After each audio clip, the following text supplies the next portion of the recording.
what kind of advice do you have for younger individuals that want to pursue a career in GRC? What advice? I would say don't be picky with your first job. Kind of going back to my theme, I didn't really have an opinion on IT audit when the job was in front of me. I just thought it'd be a cool experience to learn. And that's why I took it. I think some areas of GRC obviously are more exciting than others in terms of people, you know, when people are searching for job roles, like they don't think of audit. Like you said, like audit doesn't sound sexy. Why would I want to do audit? We're proof that it could be a very good path into cybersecurity. The key is learning and having experience and building off of that experience. It's not going to happen overnight. I mean, I've been in GRC for probably almost 15 years now, right? And I probably didn't start like really getting good at it till like 5 or 6 years ago. Unfortunately, that's kind of how it works. But if you have patience and you're willing to learn, just take any job in GRC, start off. Like, you got to start somewhere. Don't try to find the perfect job. Just start.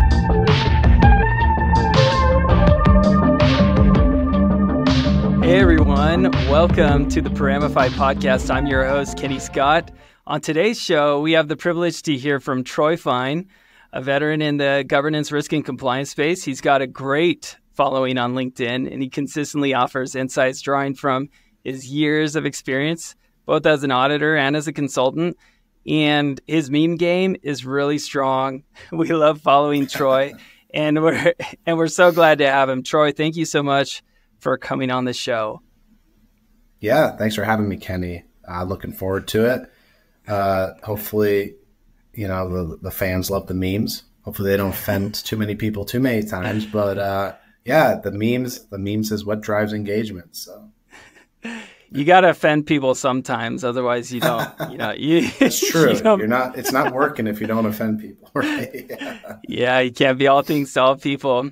Hey, so Troy, let's get into it. So when you were a young pup, were you dreaming of becoming a GRC professional? You know, when you're playing, you know, soccer or football or baseball or whatever you're doing? Like, I was playing a lot of sports. Nice. Yeah, was I dreaming of becoming a GRC professional? No. I'd never dreamed of becoming a GRC. Or, you know, when I was growing up, I'm not even sure, like, cybersecurity was even like a word yet. I don't even know. I feel like the first time I heard the word cybersecurity was like in college or after college, which was like 2005 to 2009. I went to college. So I think the first time I really got interested was probably, which breach was it? I think like TJ Maxx had like a big credit card breach in the mid 2000s, maybe later after that. It's probably when I started paying attention to it, and that was probably like the biggest like data breach at the time, and people started paying attention. And then, you know, you had the Target breach also as well. That was like a HVAC vendor. So I never really planned this at all. When I was in college, I did accounting and IT. I don't know why, but you know, they were two different worlds, but that's how I kind of operated in my life. I was like, you know what? Whatever, it's going to diversify your knowledge, right? Give yourself choices when you get out of school. So I did both. I wanted to know business, so I did accounting, and I wanted to know IT. Maybe it was an intuition, I don't know, but obviously not common things to major in, right? They're pretty different. Yeah. And did both of those. And I did another job as a consultant, IT consultant after college for about 1.5 years. And then after that, there was this opportunity for a job at a CPA firm called an IT auditor. I had never heard of IT auditing, never heard of Sarbanes-Oxley, but that's what the job description was going to be, like testing Sarbanes-Oxley controls. I was young, you know, 2 years after school, after college, and whatever. I was like, I'll take a chance. I'm not going to be picky here. And so I took the job because I thought it'd be good, you know, to work at an accounting firm, having like that audit background from school, and then having the IT. I thought this could be a good fit. So I did the interview, got the job, I started working at an audit firm that was working on public companies, and we were helping them comply with Sarbanes-Oxley. If you're not familiar with Sarbanes-Oxley, it's a law that came into effect after Enron, the big debacle in Enron. They came out with, okay, well, this is not good. So we're going to force people to have to go under internal control audits to make sure they have good financial controls. And on top of that, they have to have good IT controls. So that's what these accounting firms started doing. They started helping public companies do this. So we were like outsourced internal audit. Did that for a while. And then heard about SOC 2, SOC 1. You know, we were starting to do SOC 1 and SOC 2 audits. Seemed like a cool security audit at the time to get into. There weren't many out there. So I started just doing all that, reading everything I could about how do you do a SOC 2 audit. And from SOC 2, when you had to do SOC 2, they were security audits. So if you're doing security audits, you got to know security. So I started teaching myself security, and we started auditing a lot of SaaS companies, cloud companies that were hosted on AWS, Azure, GCP. So I had to start teaching myself cloud security and figuring all that out while I was doing these audits. So none of this was planned. I guess is the theme of here. I didn't dream about it. I just naturally saw opportunities. And I ended up really enjoying doing GRC and auditing. And my path into GRC and cybersecurity was auditing. Obviously, that's not the same path that everyone takes, but it's a path I took, but I didn't know I was on the path, right? I was just interested in learning, really. And that's what led me to all this. So that's how I got started, but it was definitely not a dream of mine, and I did not plan for it. I was in college even, or growing up. So yeah, when I did similar. I started like 17 years ago. I took a job at PwC, and I'm like, I guess I'll do it. And as an IT auditor, same as you. Right. No one ever, no one ever asked me, hey, Kenny, hey, how do I get your job? You know, like, well, that's the thing. Like, right. There weren't many people applying to these jobs. Right. So it was like, you're doing something that nobody wants to do. And if you're good at it, then you become a valuable asset to 100%. 100%. That was kind of it, right? Like, it wasn't hard to get an IT audit job in 2011 or 2010 because it wasn't that popular of a job to apply for, and it was hard to find good candidates. So, dude, your demeanor. Oh my gosh, it reminds me of like my coaches. Your demeanor, Troy, is the coaches that I had at PwC. Very similar thread. One of the things that I'm seeing in you is this kind of a lifelong learner, knowledge pig type thing. You're just kind of sucking up just information all the time and trying to make sense of it, because a lot of what cyber is, it's just a subcomponent of risk management. When you really get down to it, whether you're looking at fraud risk with Sarbanes-Oxley and other things, right? You're planning, you're assessing, and you're reporting, and you're trying to help the business make really good decisions. So you're currently a senior advisor at Geels Norton, and you advise companies mostly on data security compliance. Is that correct? Yeah, we have an advisory piece, but essentially we are a CPA firm right at our core. So our core service is SOC 2 audits, and then we also have consulting and advisory, where we can do anything GRC related, we'll call it, right? All right. A lot of internal audit, right? So if you need internal audit for ISO 27001, we can do like consulting under like consulting standards and do that type of work. HIPAA is a big one. All the compliance alphabet, right? Call it whatever you want to call it, but our main focus is auditing, and then advisory is just helping companies improve their GRC programs. That's nice, because before you were with Drata, right, where they're totally focused on how do we help people do the things, like how do we do it efficiently, how do we make it less of a roadblock. Despite all of the efforts that you guys put into making it easy, what are the common challenges that you're seeing with high growth cloud technology companies that, like, when they're trying to achieve various compliance goals, be it HIPAA, SOC 2, whatever it is? Yeah, I think the hardest challenge is understanding what to do. Like, as simple as that sounds, I think compliance can be straightforward if you know where to start, if that makes sense. Totally. I think there's so much information out there. All you really have to do is read the source documents. But nobody really wants to read the source documents. So I think the biggest challenge is just having somebody internally that wants to own these processes, understands the requirements, wants to read the source documents, wants to keep learning about them. That's what I always find is the biggest challenge. It's just that there's so much information, like, oh, SOC 2, ISO 27001, trust services criteria for SOC 2, statement of applicability for ISO. It's like a whole new language, right? And if you don't know how to organize your thoughts, you don't know where to start, it can be very challenging, right? So you have to have a good starting point, and you need somebody to own it. So that's always the biggest thing, I think, is just that there's not somebody internally that wants to own these processes,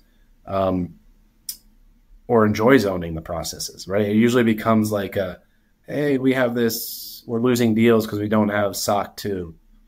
All right, somebody randomly in engineering, how are we gonna do this, right? And then they're tasked with trying to figure out auditing, or compliance, when their job is like engineering, and they're not very excited about it.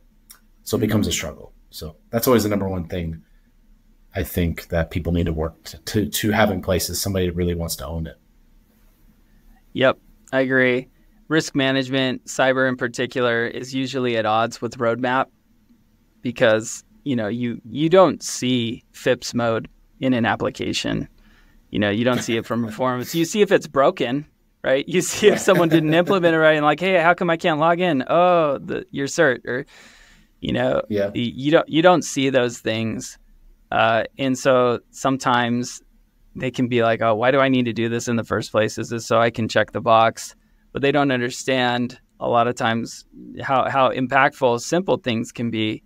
And so when you're reading those source documents, no one wants to read those, because there are a lot, right? There's the trust service criteria, there's HIPAA, and then you get into the world of FedRAMP and CMMC, and then it's a whole other level of pain. And PCI, it's just intense, right? There's a lot. And in order to succeed there, you need to be able to understand the context of what's being asked of you. You need to understand what is the evidence specifically that I need to give to meet this requirement. And then finally, like reporting on it, which for us took most of my time, like was reporting on it, right? Yeah, and that's why I kind of started Paramify, right? So in this cybersecurity field, it's always evolving. So you're reading the source documents because risks change. Yeah. What are some of the things that you think have stayed the same since you got started? I don't know. And maybe what are the things that really are different? Yeah. Yeah. Tell me about that.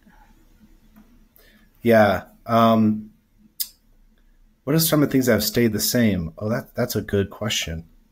I never really thought about that. I mean, I guess the idea of, I guess this is going to sound like, I don't know, controls, right? I think the idea is controls, right? Controls are always when it comes to compliance, at least security compliance, right? It's about controls and risk management, like you said, right? So you have risk, you need to implement controls to mitigate that risk, right? I think no matter what technologies out there, AI, blockchain, whatever you can think of, right? It always comes down to like controls, right? And I think people I don't care what technology you're using, right? You need to have good access control, right? That's been the same since the beginning of time, before there was computers, to getting into a building, access control, to whatever new technologies are coming out tomorrow. That has stayed the same, right? So you need to understand what access control is. Might it take a different form with different technologies and how it works? Absolutely. But if you don't understand what access control, the purpose of it, or what risk it's trying to mitigate, you'll probably not understand what the purpose of what we're trying to do here in GRC, right? So I guess what I would say is all that has always been the same. Those control families, those control areas, they're never going to change, because that's just the foundation of security. So I don't know if that's a good answer, but I think it's great. Yeah, access control, right? Like banks, you said, even before computers, well, there was just a really crazy vault, right? That, that had a key and a sheriff or some sort of security guard, right? Guarding everything. So yeah, it's always been access, and then maybe changes, right, to those controls, right? Those access controls or whatever it is, changes to the things in there. To me, the same thing, I always go back to that. if you can think about, what are the resources that I have?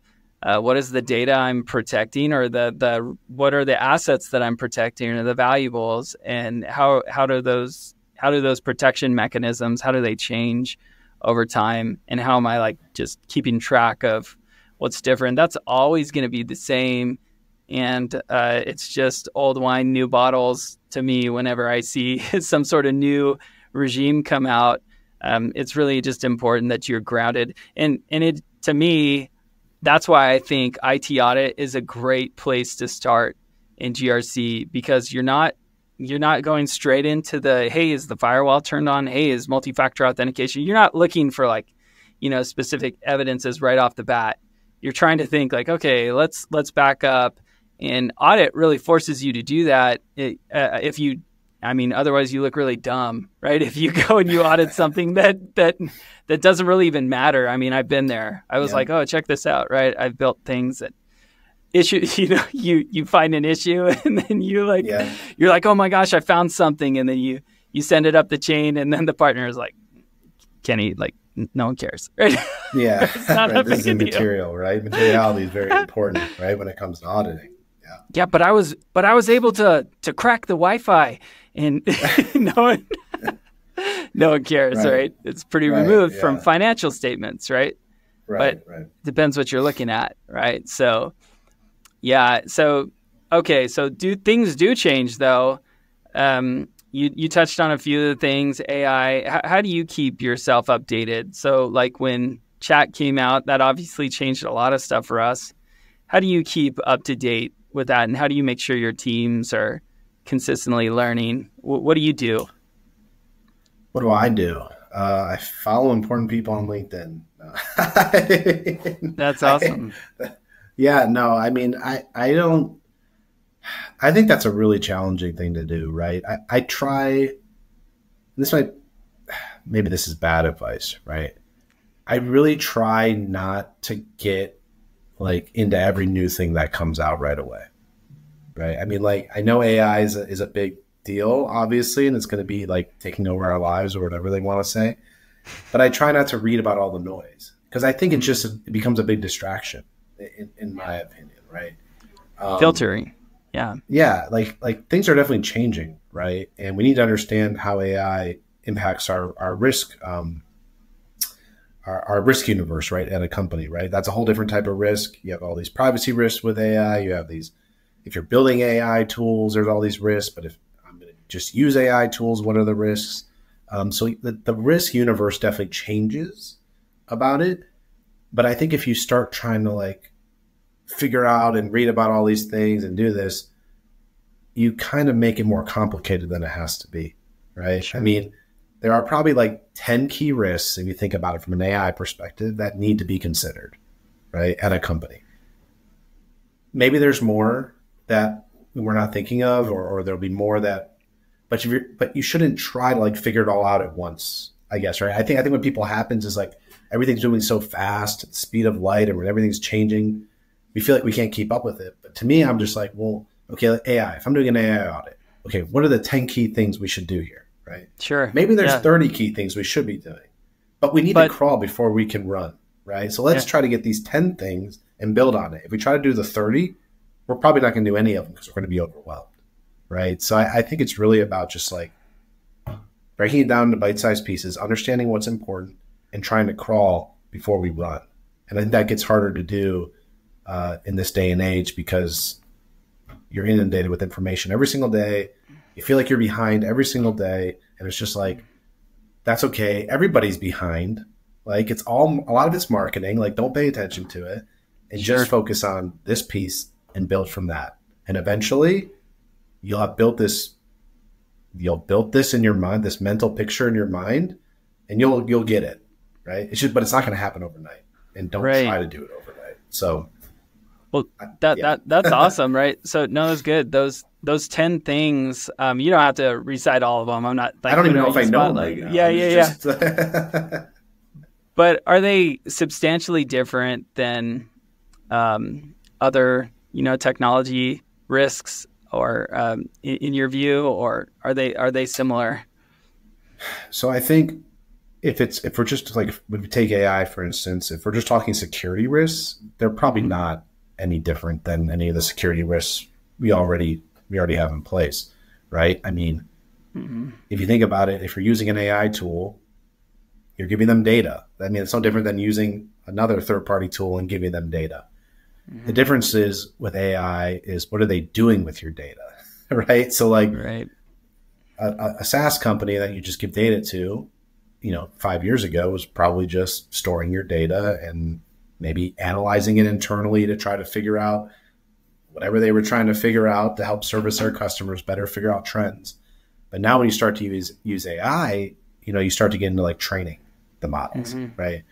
So how are you using my data to train these models, right? Like who's going to benefit from these? Is anybody going to see my data? It's a different risk because they're trying to use the data differently, if that makes sense. Yeah, it's great. And then you get like transparency risk. Like, am I transparent with how, I'm using my customers' data? Am I telling them everything, that we're doing with their data from an AI perspective? Great. Are we separating the data when we're training it? There's all these like with AI that's where the risks come in. If you're focusing on AI risk, but like security risk is probably no different than security risk is just a subset of AI risk in general. It's the way I look at it. So I love it. And which is a subset of risk management, which is what you pretty much said before, right? So it all comes back to risk management. But yeah, in particular, I mean, so I know you've got all the acronyms, right? You got your CISSP, you got your CISA. I think mine have lapsed almost. I think I still have a little bit more on CISSP. Mine have lapsed, but like you got your CPA, which for sure takes a bite out of your life, and it's like unlike the others. I don't think that there's any comparison. It's not a cyber certification, but there's a lot about risk, and I think, in my experience, a lot of cyber professionals overlook the bigger picture. They're always diving into, like you said, you got all this like, let's go through every single thing with AI. So, but when I talk to CPAs, it's usually, they're usually like, I don't know, don't want to touch IT is typical, but they are very good at the bigger picture. And so how has the CPA aided you in your security career if someone's like thinking about that?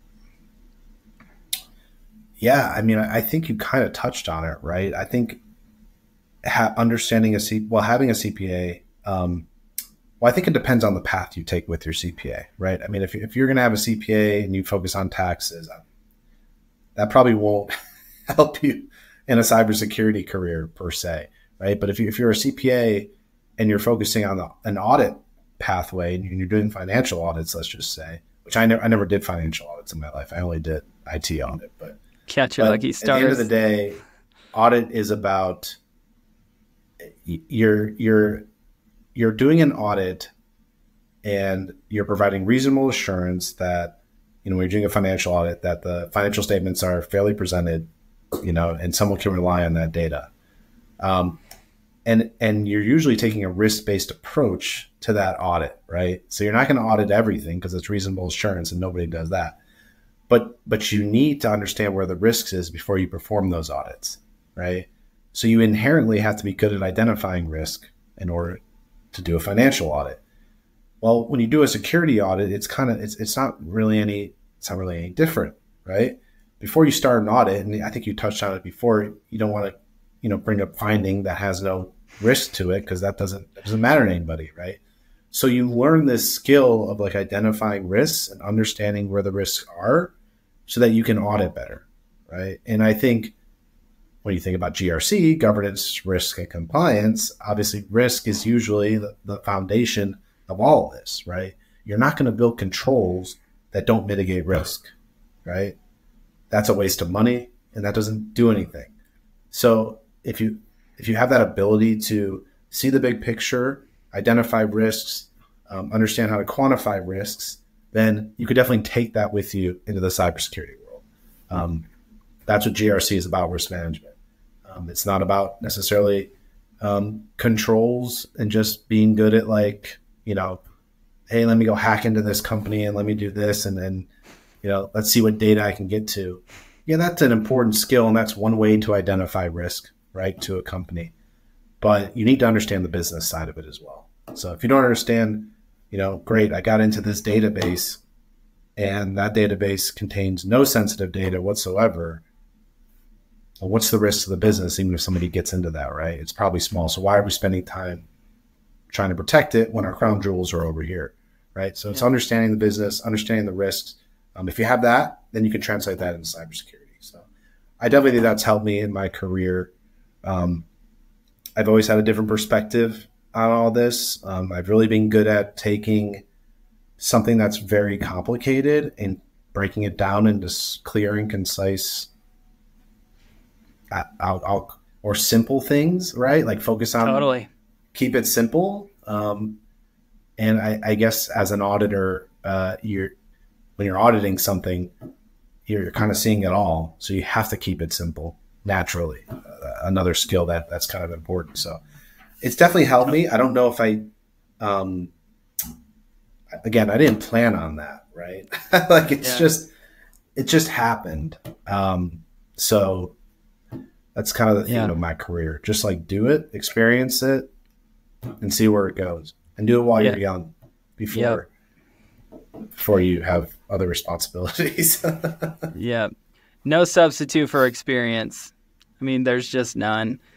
Because when you do find those things, you're able to kind of keep a perspective. And when you're talking to your clients, it's really important to not make them overly worried and to keep things in perspective that, this is not doomsday.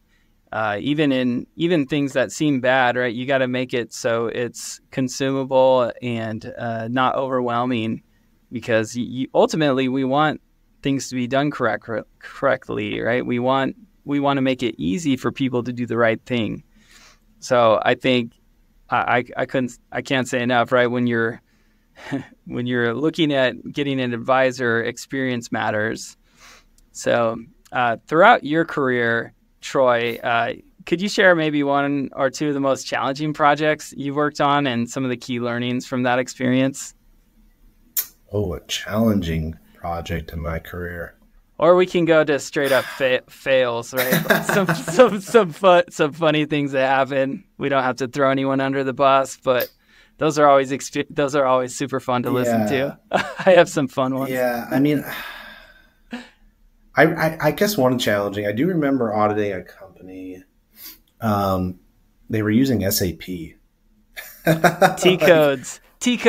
Yeah, T-codes, exactly. I couldn't even remember the term. That one, I was lost. That was probably not one of my better audits, but SAP is like a very complicated system to understand if you've never used it before. Totally. So when you're trying to audit it, you're supposed to be like an expert, right, in these systems, supposedly. So that one, if you ever have to audit SAP, that's a very challenging system to audit unless you've done it before or used it or understand the terminology. I feel like AWS is easier to figure out how to audit than SAP ever was. I would agree. So that was a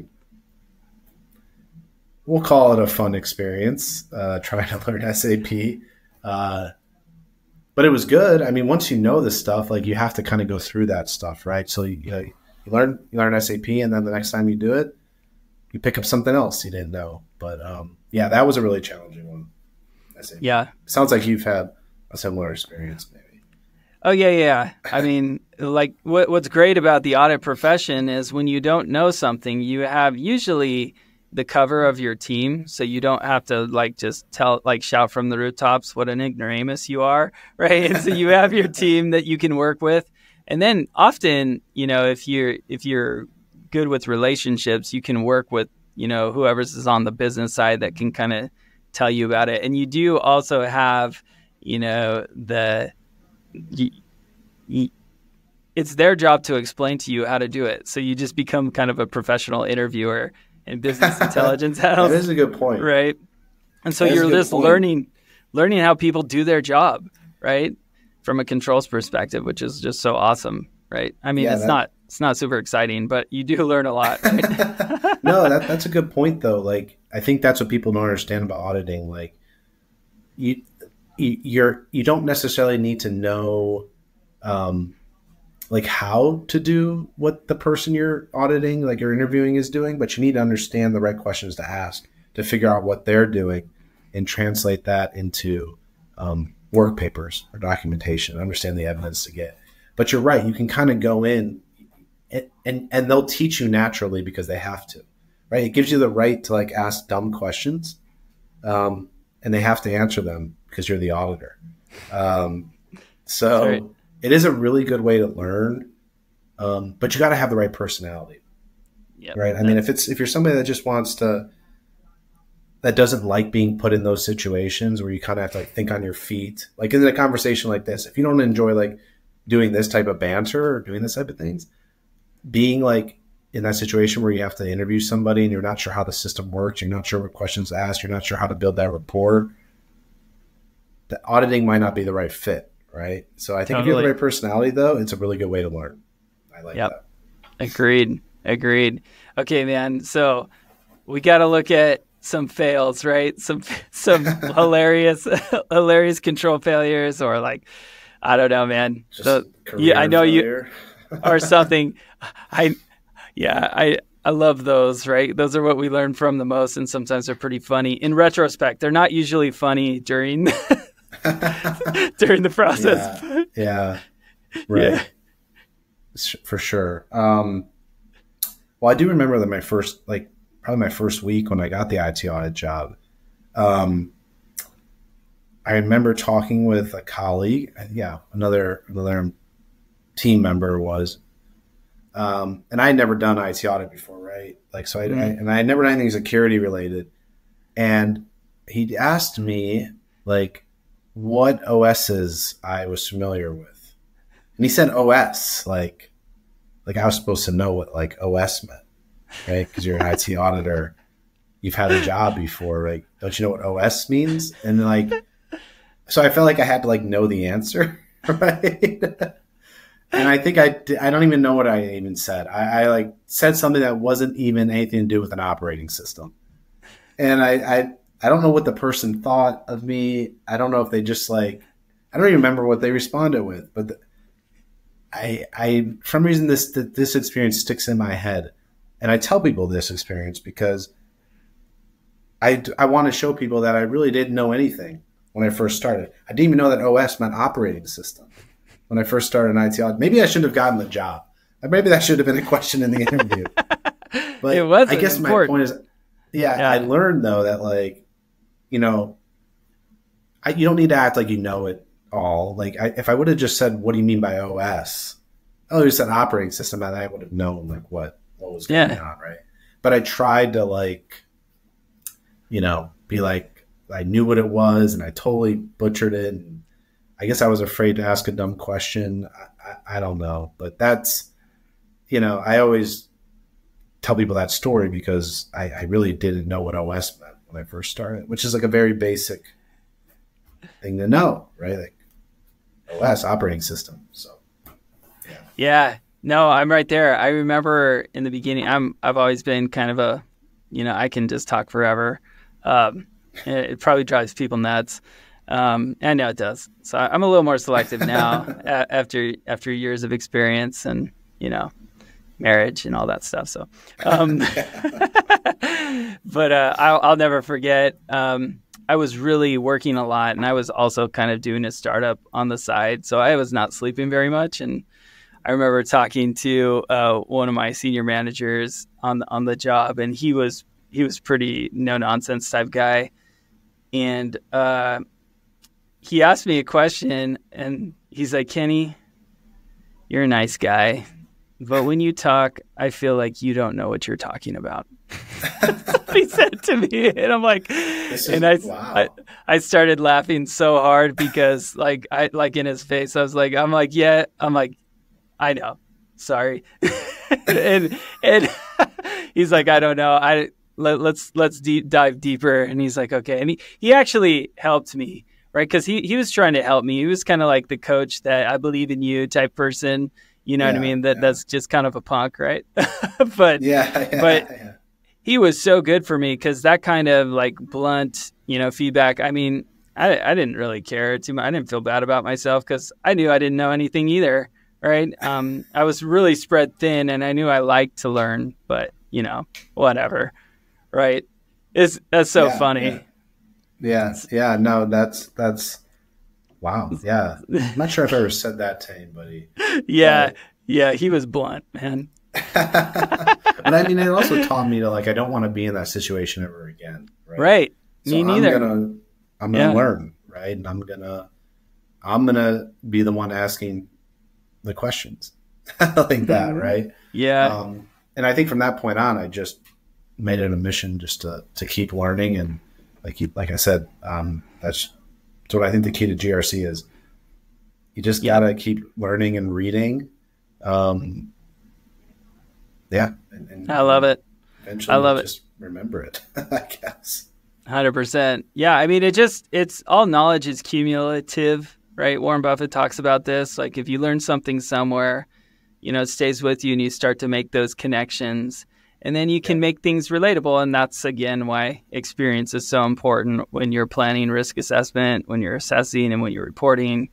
I mean, there's no substitute for it. Again, shout to IT audit as a career start. I mean, that's a lot of work that's not typically a 9 to 5, right? There is typically a lot of work, really fast, really condensed. There's a busy season. And so, and they're always hiring. They're always looking for warm bodies. Yeah. Right? So that's either you can do it at a public audit accounting firm, right? And do the traditional auditing route, or even I always tell people at bigger public companies or bigger banks, internal audit departments, right? I think that's another path that people don't think about. Internal audit always usually has a lot of, I usually say at a big financial institution, they usually have really big internal audit departments, just because obviously banks. Yep. American Express, man. I loved it. It's not, I don't know if they'd make it a career to do that, work at an internal audit department, but it's a good starting point, and you can learn a lot quickly and get exposed to different parts of the business. And again, once you understand the foundation and can talk the talk during an interview, you can probably get other GRC roles. Right. I agree. I mean, I had that same thing. I mean, I did internal audit roles at Google and at American Express, and then at Adobe, and then I shifted over to GRC, right? From there, you talk recently. I think one of your posts is interesting. This is kind of the religious debate in cyber. We consistently hear about compliance versus security. Are they one and the same? What's your take on this? So I don't think they're one and the same necessarily, but I think they could definitely work together, right? Yeah. I think a lot of times a security team will think that compliance doesn't really do a lot to mitigate their risk and just slows them down.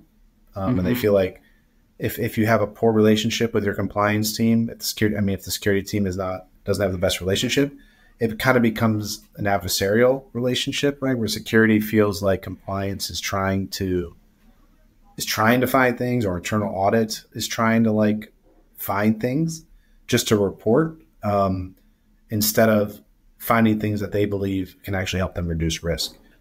So I think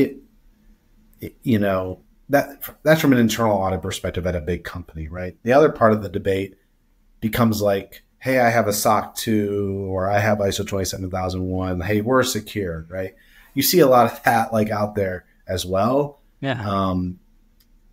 And I think that also, the security community sees that, right? And they see if I'm CISO at a big company, I'm trying to use a vendor, right? And I see they have SOC 2 and ISO, and they're like, hey, we're secure.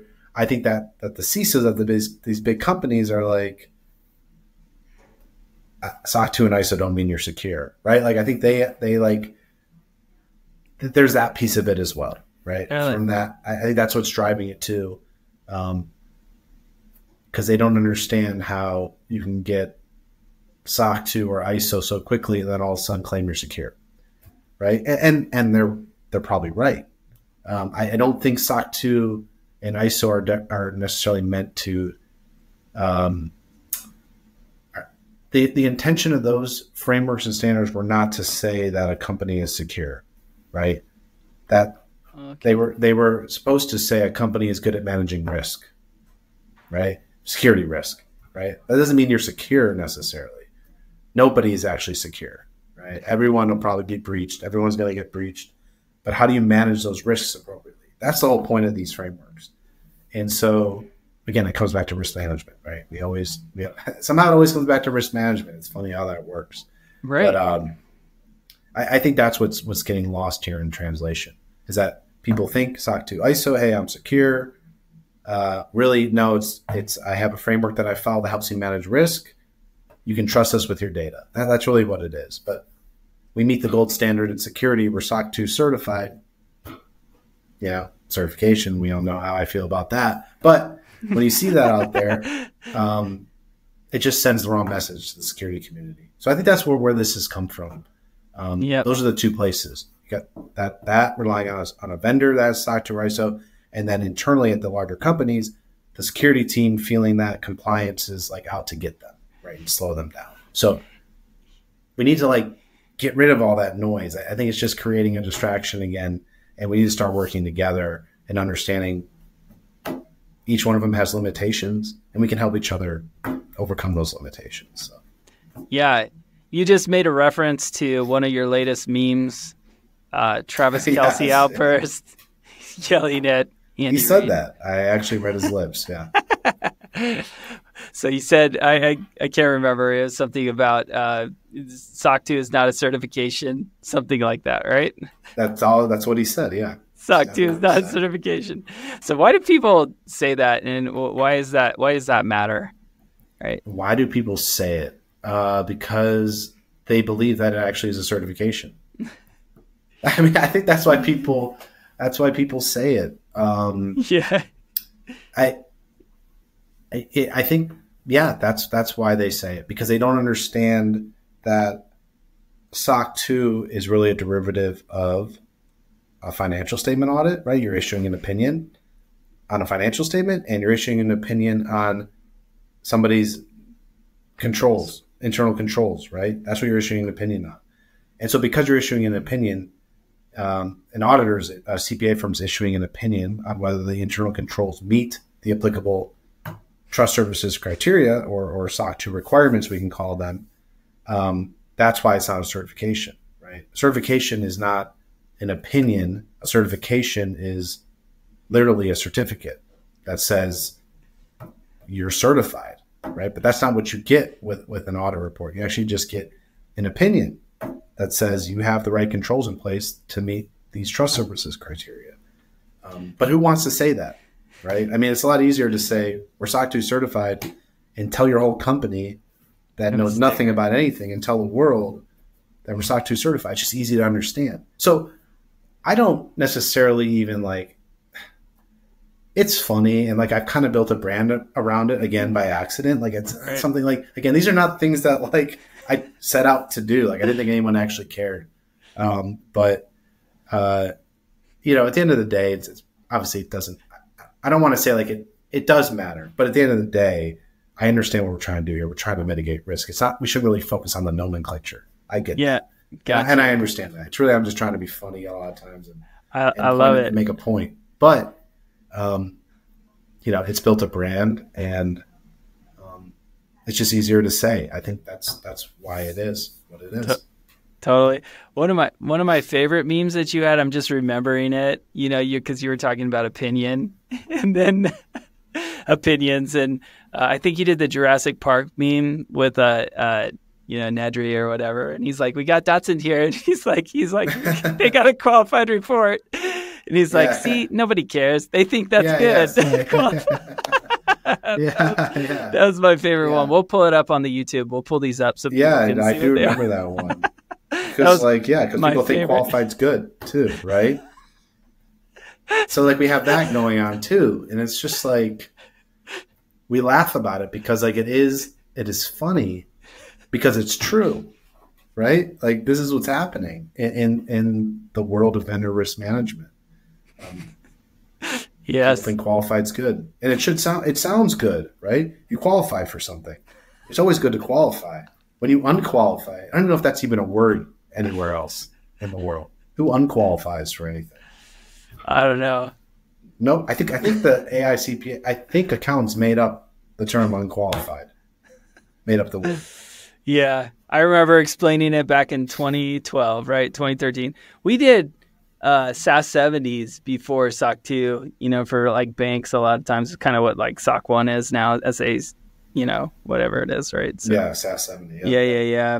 I remember doing those, right? And qualified. I was like, okay, I guess that means it's whatever. So I don't know. There's lots of changes to standards, SOC, FedRAMP, CMMC, GDPR. Do you foresee more and more standards coming out? Do you feel like it's going to change a lot, or do you just feel like it's? Do I? I mean, how can we know? It's just like speculation, right? I mean, who can know? I mean, I think AI for sure. Right. I mean, I don't know if there'll be standards, but there'll definitely be regulations. I mean, you saw the EU already came out with, they have their AI law that I think goes into effect in 2025, I think. But it's already kind of on the books. I think it's been approved by all the member states in the EU, I think, have approved it. So there'll be like an EU AI Act.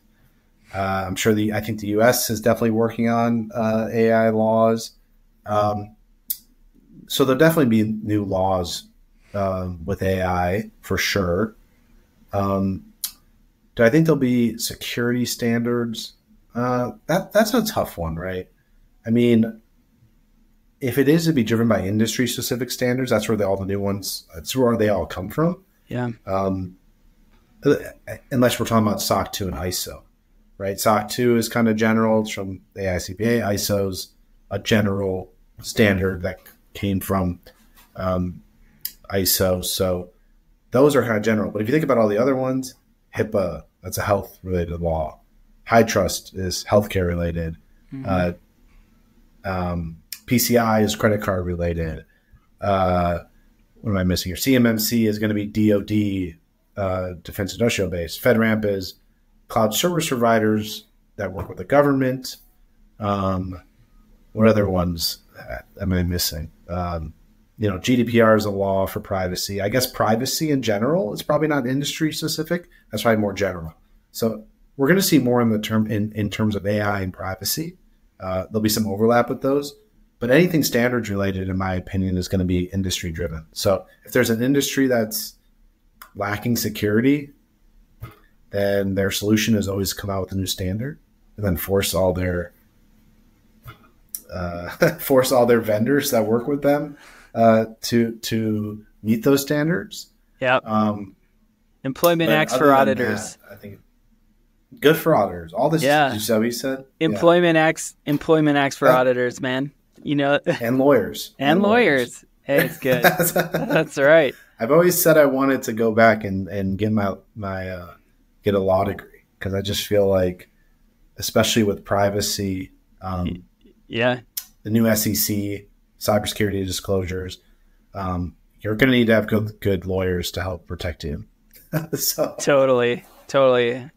We think about that all the time, man. Having legal counsel, we have some pretty good help right now, but yeah, that's so key. What are some of your favorite cybersecurity solutions right now? Like some basic ones that really get a lot done that you see, like if a customer doesn't have it, you're like, hey, yeah, you just use this or just use that. You said solutions? Out there? Yeah. Some of your favorite ones right now. Some of my favorite ones, spreadsheets. Yeah. Like I feel like I majored in Excel at school, man. I love it. well, I mean that I kind of say that being funny, but like at the same time, I think everyone thinks you need to like spend a ton of money on a solution to like implement a control. A lot of times you don't necessarily need to do that initially. Yeah. You could just be practical and Great. be like, okay, what are we trying to do here? Yeah. Will you grow out of spreadsheets eventually as you grow? Yes, 100%. That's why spreadsheets don't work. They don't scale. Mm-hmm. But, if you're trying to implement something initially, sometimes it can just be like as simple as a spreadsheet. So I would just recommend to people not to overthink and think you need the next fancy tool Yeah. to implement a security control. A lot of times it can be very simple to start off. It's kind of like an entrepreneurial principle they talk about a lot, which is do things that don't scale at first. Really spend time understanding the problem, and then once you understand it, from there you can look at other solutions. That's great advice. I love that. Yeah. Okay, so we've got CMMC coming up pretty soon, 2025. We've got FedRAMP, which is always getting more and more traction. There's a big bright career for someone getting into this space. I mean, there's so much opportunity. There's so much friction. People need help. I think it will always be a little bit of an enigma to those who aren't really interested in going into the source documents. What kind of advice do you have for younger individuals that want to pursue a career in GRC? What advice? I would say don't be picky with your first job. Kind of going back to my theme, I didn't really have an opinion on an IT audit when the job was in front of me. I just thought it'd be a cool experience to learn, and that's why I took it. I didn't, I think, I think some areas of GRC obviously are more exciting than others in terms of people, when people are searching for job roles, like they don't think of audit. Like you said, like audit doesn't sound sexy. Why would I want to do audit? Well, we're proof that it could be a very good path into cybersecurity. Third-party risk management is not always the most fun to do either at a company, but I think that's always a good path in because you're trying to assess vendors. So it's kind of similar to audit, but you're not like auditing, but you're assessing risk of using vendors. And typically you have to understand their whole security program in order to assess that risk. So I think third-party risk management is a good area. But those aren't always the most sexy areas that people want to get into. So think about those areas. They're usually not as many candidates going after those roles, so they're easier to get into. And don't think that just because you took this first role that your whole path is defined. The key is learning and having experience and building off of that experience. It's not going to happen overnight. I've been in GRC for probably almost 15 years now, right? And I probably didn't start like really getting good at it till like 5 or 6 years ago. Unfortunately, that's kind of how it works. But if you have patience and you're willing to learn, just take any job in GRC, start off. Like you got to start somewhere. Don't try to find the perfect job. Just start. Because if you might stop yourself if you're trying to, it'll be a bigger challenge to try to find the right fit because you don't even know what the right fit is yet, even if you think you do. So just start, just have experience. Don't be picky. Yeah, really excellent, Troy. Hey, thanks so much, man, for coming on the show. Really appreciate your insights. I think it was great discussion, and look forward to following you in the future. And we'll keep in touch, man, for sure. Yeah, appreciate it. This was fun, Kenny. Let's keep in touch for sure. I'd love to continue the dialogue. All right, man. Thanks, guys.